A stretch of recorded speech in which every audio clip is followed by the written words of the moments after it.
Welcome back, guys. This is the Tightwaddiy, and I'm sure many of you can relate to this. You go to plug something into one of your outlets in your home, and it makes a very loose connection. This is not only annoying, but it's also very unsafe. If any piece of metal falls behind this and crosses these two portions of your plug, it can cause a spark, which can also start a fire. So today I'm going to show you how to replace this outlet. Anytime we are working with electrical, we want to be overly cautious. One of the tools that I recommend that you get is this Klein Tools voltage tester. And all you do is turn it on using the power button and then plug it into the outlet. It'll tell you how many volts are present. Then it'll also have a green light indicating there's power there. If you don't have one of those and you just have a multimeter, you can turn it on to the AC volts setting and you can put the two leads in the outlet. And you should see somewhere around 120 volts for this particular outlet. We do need to turn off the power for this outlet, so I'm going to go to my main breaker panel, find the switch labeled for the outlets in this room, and then I'm not going to trust the labeling. I'm going to come back in here and make sure, using this Klein Tools tester, that this power is actually off to the outlet before I start working. Once you look at your main breaker panel, hopefully it's labeled well. Mine is, so I'm going to find the keeping room where I'm working today, and that is number 16. So I'm going to come down into the panel and find breaker number 16 and flip it off, and then go check with my Klein tool to make sure that this is the correct circuit. While I'm down here, I also want to look and see this is a 15 amp circuit, so I'm going to use a 15 amp receptacle when replacing today. As you can see, whenever I flipped off the power not only went off to the outlet, but also to the light in the room. So my room is all wired on the same circuit. And now I can remove the faceplate. The next thing we need to do is remove the top and bottom screw that's holding the outlet in, and then we'll be able to pull it out from the wall. You can pull everything out from the wall, and this is where we need to check and see how the existing outlet is wired. There are a couple of things here that I'm not happy that the contractor did. First, they used a super cheap outlet. This is the kind that you can buy at the big box stores. They aren't even sold in a package to save even more money. They also used backstabbing, where you just push the wire into the back. There's only one little metal clip that's holding this in place, and over time, as you plug and unplug things, these can get loose and cause shorts.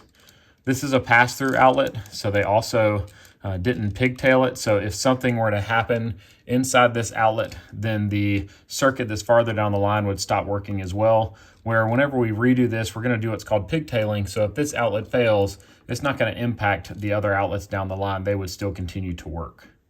So I'm going to go ahead and use my wire strippers, and I'm going to cut each of these wires. I have plenty of wire to work with, so I don't have to get super close. And then I'm going to use a screwdriver to remove this ground down here. If you don't have much extra wiring inside your box, you can push a tool inside these tiny little holes in the back of your outlet here, and it will allow you to remove the wires completely. But I prefer to just cut them off as long as I have enough wire left in the box. The next thing I do is kind of arrange my wires so that I can see where it's coming in. These two are coming in from the left side of the box, and these two are probably going out on the right side of the box. It doesn't matter which one's coming and which one's going. I just like to get them separated, and then your ground is going to be the copper wire. Now I'm going to strip these wires. I like the wire strippers that have the stripping mechanism in front of the joint. A lot of them have it behind, but I think it's awkward to try to get the pliers in there where you can strip behind the joint. So I really like these particular ones. I'll link them in my Amazon storefront for you. The amount of wire you strip back is determined by the type of connector you're going to use. If I was going to use a traditional wire nut, I would strip back a little bit farther, but I'm going to be using these Wygo 221s, and it has a little indicator here on the side showing how far back you need to strip the wire. So I'm just going to grab my wire strippers and get the right sizing here and strip all of my wires. In most homes, you're going to have either 12 or 14 gauge wire coming to your outlets. 12 is more commonly found on larger appliances or in the kitchen. This is a standard 14 gauge wire. So I had some 14-2 wire that I just keep on hand, and I'm going to pull out the two wires that are in it. There's also a ground in here, but 14-2 means there is a black and a white wire. 14-3 would be black, white, and red, and that's usually used when wiring lights and fans. I'm going to flip up the tabs on the connector and insert the wire that I've already stripped on the end of my extra one here, and I'm going to flip it down. And then I'm going to do the same with my other two black wires. All right, always give your wires a tug to make sure that they're in there securely and not going to pull out in the wall. And then that one is ready for now. I'll now do the same with the white wire. Slide in my loose one first and push it down. And the other two, it does not matter which order you put them in. Just make sure that they're all firmly seated. With those in place, I can tuck these back into the box, and then I also need to strip the ends of these wires. I bought all three different types of outlets that they had at the big box store I visited. And this one is the super cheap ones that don't even come in a box. They're just sitting in a bin loose. I think they're about $2 each. For about $1 to $1.50 more, you can typically get these heavy duty outlets. These are heavy duty so that they're not going to loosen up easily over time. And then this one on the left actually has a tamper resistant side, so that if you're using this in a room or in a area of your home where children would be, it keeps them from being able to stick something in one side and shock themselves. So this is the tamper resistant receptacle I'm using today. You can see if you look inside these little holes here that there is a plastic piece. It requires even pressure on both sides of these in order to push that out of the way and let the plug go in. So if a child decided to stick something in one side or the other, it's not going to have a risk of shock.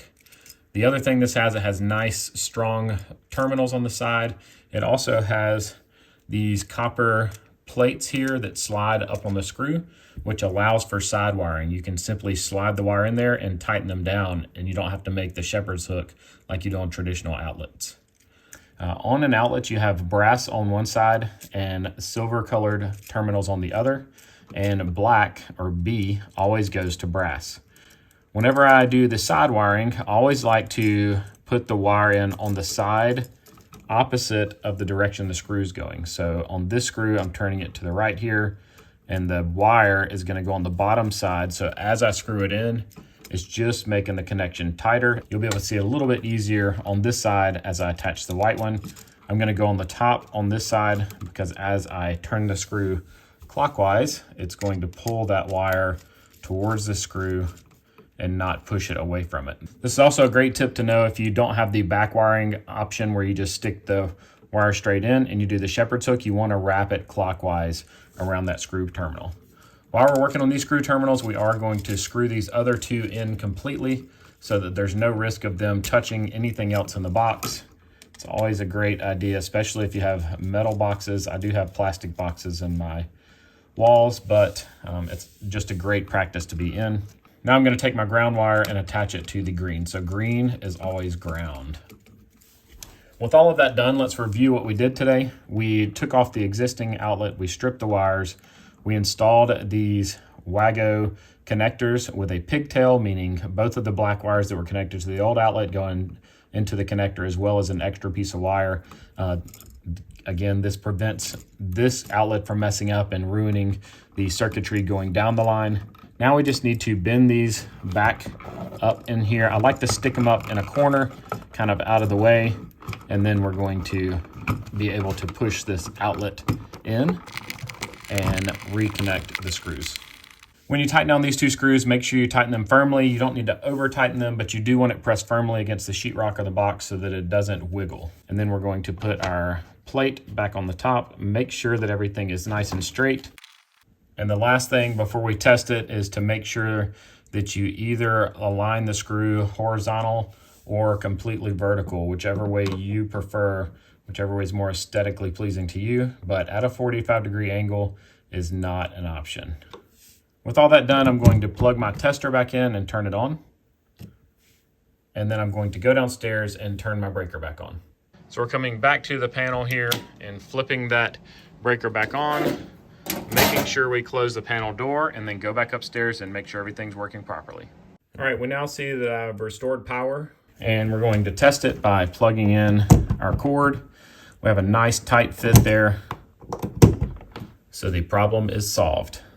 If you want to know how to make other electrical repairs in your home, let me know and I will make a video showing you how to do it. Thank you so much for making it to the end of the video. It'd be awesome if you'd click that logo in the bottom left-hand corner to subscribe to my channel, and maybe even check out one of my other videos shown on the right. As always, I hope you guys have a great day.